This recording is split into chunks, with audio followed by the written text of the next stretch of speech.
Allez, Paris Saint-Germain, allez, Paris Saint-Germain, allez, Paris Saint-Germain. Bon, j'arrête.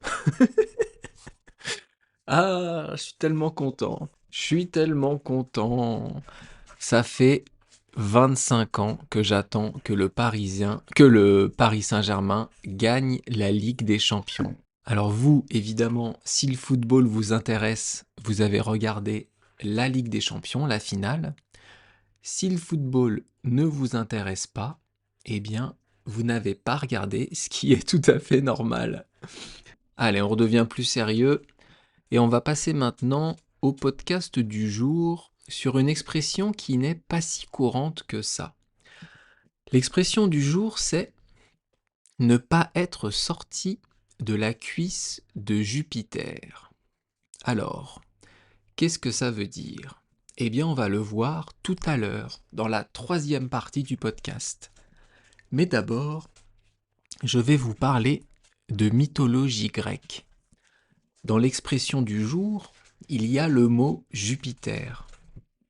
Et Jupiter, c'est le nom dans la mythologie romaine pour Zeus de la mythologie grecque. En fait, c'est la même personne, c'est le même dieu. Jupiter, c'est la mythologie romaine, et Zeus, c'est la mythologie grecque. Alors Zeus, c'est le roi des dieux. C'est le maître de l'Olympe. L'Olympe, c'est l'endroit, c'est le lieu où vivent les dieux. On dit d'ailleurs les dieux de l'Olympe. Alors ce Zeus, c'est le fils de Rhea et de Cronos. Zeus, il a 5 frères et sœurs. Ils sont donc 6 frères et sœurs. Et en fait, à la naissance de ces frères et sœurs, eh bien le père, qui s'appelle Cronos, a avalé ses enfants. Cronos avait pris la place déjà de son père Ouranos, et Ouranos a prédit à Cronos qu'il subirait le même sort. Donc pour éviter que Cronos ne soit détrôné par ses enfants, eh bien, au fur et à mesure qu'ils naissaient, il les avalait. Sauf pour Zeus. Pourquoi? Parce que la femme de Cronos, donc la mère de Zeus, Rhea, a utilisé une astuce, a trompé Cronos. Elle a enveloppé une pierre dans un linge, dans un drap, et Cronos a avalé la pierre d'un coup au lieu d'avaler Zeus. Ce qui a permis à Zeus de grandir. Je vous passe tous les détails avec la chèvre amaltée, avec la corne d'abondance, etc., etc. Et après, Zeus est venu pour battre son père Cronos. Si ça vous intéresse, si vous aimez la mythologie comme moi, donc l'histoire des dieux, eh bien vous pouvez retrouver sur mon site Patreon en ce moment les contes et légendes de la mythologie japonaise. Et une fois qu'on aura terminé la mythologie japonaise, on va commencer la mythologie grecque. Ce sera peut-être vers l'automne, je pense vers le mois de septembre ou octobre. On commencera donc la mythologie grecque. Et après cette petite introduction, on va maintenant passer à l'astuce du jour. Alors, hier, on a vu un temps qui était... Qu'est-ce qu'on a fait hier déjà? Ah, la mémoire de poisson. Hier, on a fait le passé antérieur. C'était assez compliqué. Et donc aujourd'hui, on va faire un temps qui est un peu plus simple à comprendre. On a vu hier tous les temps, hier, tous les temps de l'indicatif au passé. Et on va maintenant continuer dans le mode indicatif et on va s'occuper du futur proche, ou on dit aussi futur composé. Alors le futur proche, c'est en fait un futur très proche. C'est une action qui va se dérouler dans le futur, donc qui n'a pas encore eu lieu, mais qui va avoir eu lieu, pardon, qui va avoir lieu juste après le moment présent. Ce futur proche, il va souligner une action. Il va mettre l'accent sur l'intention de faire quelque chose. Donc, on va l'employer pour des événements qui ont lieu dans très peu de temps, dans quelques minutes, dans quelques heures, ou le soir même, si vous parlez le matin ou l'après-midi.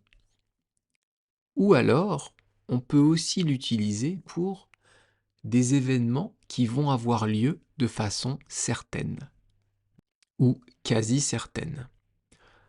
Je veux vous donner des exemples, mais avant ça, je vais vous dire comment on construit ce temps.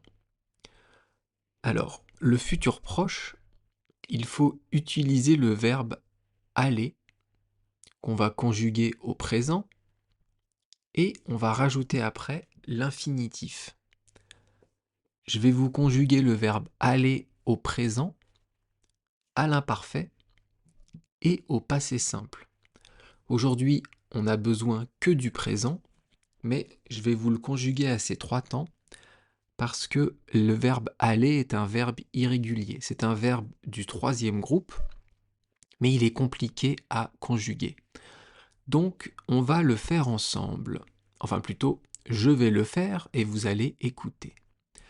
Le verbe aller au présent de l'indicatif, ça donne je vais, tu vas, il va, nous allons, vous allez et ils vont.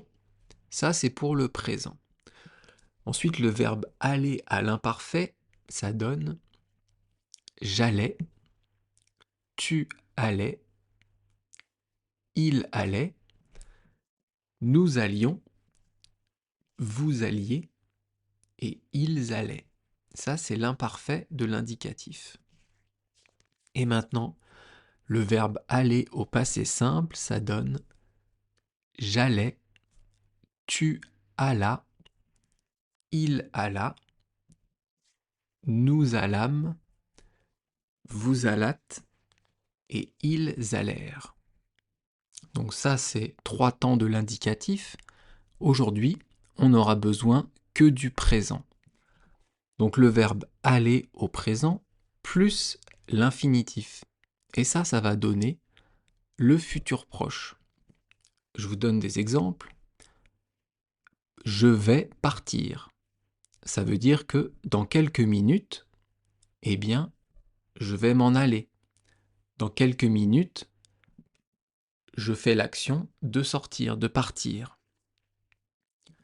Tu vas manger, c'est un autre exemple. Ça veut dire que bientôt, tu vas manger. Vous voyez, j'ai obligé d'utiliser le verbe aller. Ça veut dire que bientôt, l'action de manger va avoir lieu pour toi. Voilà. On peut dire aussi, il va sortir, ou elle va jouer, ou alors, vous allez aimer. Tout ça, ce sont des actions qui ont lieu dans un futur proche. Ou si vous êtes quasiment sûr que l'action va avoir lieu, comme pour la météo par exemple, vous pouvez dire « Ce soir, il va pleuvoir ». Ici, on utilise le verbe « aller » et l'infinitif « pleuvoir » dans un futur proche parce que vous avez regardé la météo et que donc vous savez qu'il va pleuvoir. Et il n'y a pas plus à savoir que ça pour former le futur proche ou le futur composé en français. Vous voyez, c'est assez simple. On prend le verbe aller et un verbe à l'infinitif. Aujourd'hui, on a fait un temps assez simple parce que l'expression du jour, dont je vous ai parlé tout à l'heure, est assez compliquée. Alors, se croire sorti de la cuisse de Jupiter. Se croire, c'est un verbe pronominal. Pour rappel, un verbe pronominal, c'est un verbe qui va être accompagné d'un pronom. Ça peut être me, te, ce, nous ou vous. Il faut savoir qu'avec les verbes pronominaux, au temps composé, on utilise toujours l'auxiliaire être. Donc, pour le passé composé, pour le passé antérieur, tous ces temps composés, on va utiliser l'auxiliaire être et pas l'auxiliaire avoir. Et donc dans se croire, qui est un verbe pronominal, vous avez le mot croire. Croire, c'est prendre quelque chose pour une vérité. Vous pouvez dire je crois en Dieu. Ça veut dire avoir la foi en Dieu. Ça veut dire que vous pensez que Dieu existe. Vous êtes persuadé même que Dieu existe. Vous pouvez aussi dire je crois en toi. Ça veut dire que vous avez confiance en la personne. Vous encouragez la personne à avec la chose qu'il veut faire, pardon. Troisième mot de l'expression, c'est sorti. Se croire sorti. Sorti, c'est le participe passé de sortir. Et sortir, c'est le contraire d'entrer. Mais pourquoi on dit sorti de la cuisse de Jupiter? Eh bien, on va le voir juste après, quand je vais vous parler du mot Jupiter. Mais d'abord, il y a de la et cuisse. De là, c'est une forme d'article défini. Ici, on va désigner quelque chose qui est la cuisse de Jupiter. Et la cuisse, c'est la partie du corps qu'on retrouve entre le bassin et le genou. Entre la fesse et le genou, c'est la cuisse. Donc la cuisse, c'est une partie des membres inférieurs. Et l'os à l'intérieur de la cuisse s'appelle le fémur. Il y a des cuisses évidemment chez les humains, mais il y a aussi des cuisses qu'on va manger. La cuisse de poulet, la cuisse de dinde. Ça, ce sont des parties de la volaille qu'on peut manger. Et enfin, l'avant-dernier mot, c'est le mot de. Se croire sorti de la cuisse de Jupiter. De Jupiter, ici le de, c'est pour une appartenance. En fait, c'est la cuisse appartenant à Jupiter. Si je vous dis la maison de Paul, c'est la maison appartenant à Paul. La voiture d'Adrien, c'est ma voiture. C'est la voiture appartenant à Adrien. Et donc ici, le dernier mot, ça va être Jupiter. On peut dire aussi, comme je vous disais, Zeus. Zeus, c'est donc le chef des dieux. Et le chef des dieux, eh bien, dans sa longue existence immortelle, il a une femme qui s'appelle Héra, mais il a surtout beaucoup de maîtresses. La mythologie grecque là-dessus est impressionnante de richesse, mais Zeus est très intelligent et très malin quand il s'agit d'aller chercher des maîtresses. Eh bien, il a eu une aventure avec une femme, et de cette aventure, il va y avoir un bébé, en tout cas un fœtus, un bébé qui n'est pas encore né. Héra, jalouse, va réussir à faire tuer la maîtresse de Zeus. Je suis désolé, j'ai dû mettre pause sur le podcast parce que je me suis étouffé. Et donc du coup j'ai la voix qui a déraillé. Donc Héra arrive à faire tuer la maîtresse de Zeus avant qu'elle n'ait accouché.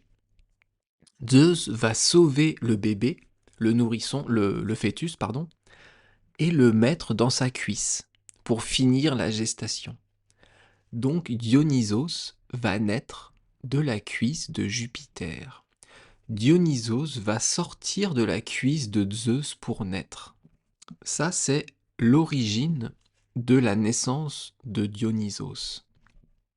Alors pourquoi on en a fait une expression et surtout, qu'est-ce que ça veut dire?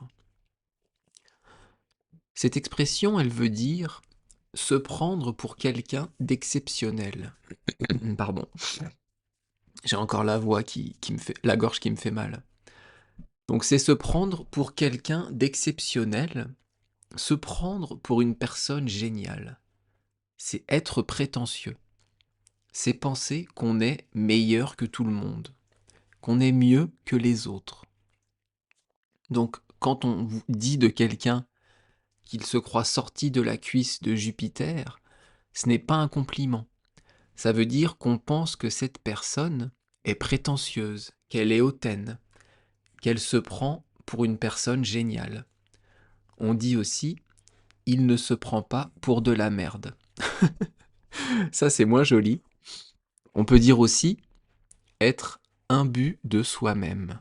Ça, c'est un synonyme de se croire sorti de la cuisse de Jupiter. Parce que Dionysos, quand il est né, quand il est sorti de la cuisse de son père, eh bien, on a tout de suite su que c'était une personne née dans une bonne famille, que c'était une personne qui allait être privilégiée. Donc souvent, les personnes hautaines, les personnes prétentieuses, sont nées dans des familles de la haute société, dans des familles riches, dans des familles aisées.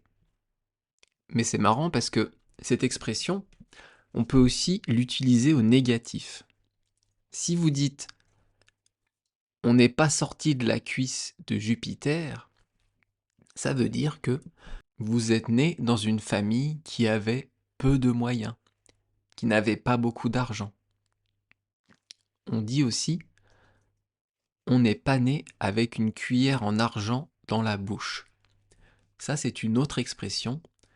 Là, il n'y a pas d'image, ça veut dire ce que ça veut dire. Naître avec une cuillère en argent dans la bouche. Ça veut dire naître dans une famille riche, avec des couverts en argent. Alors qu'évidemment, les couverts de la majorité des gens sont en inox, sont en acier.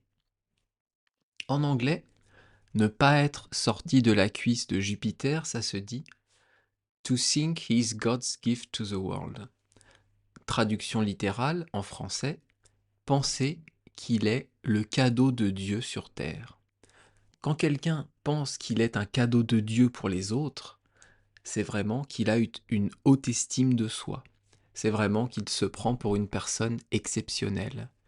Eh bien c'est ça, se croire sorti de la cuisse de Jupiter.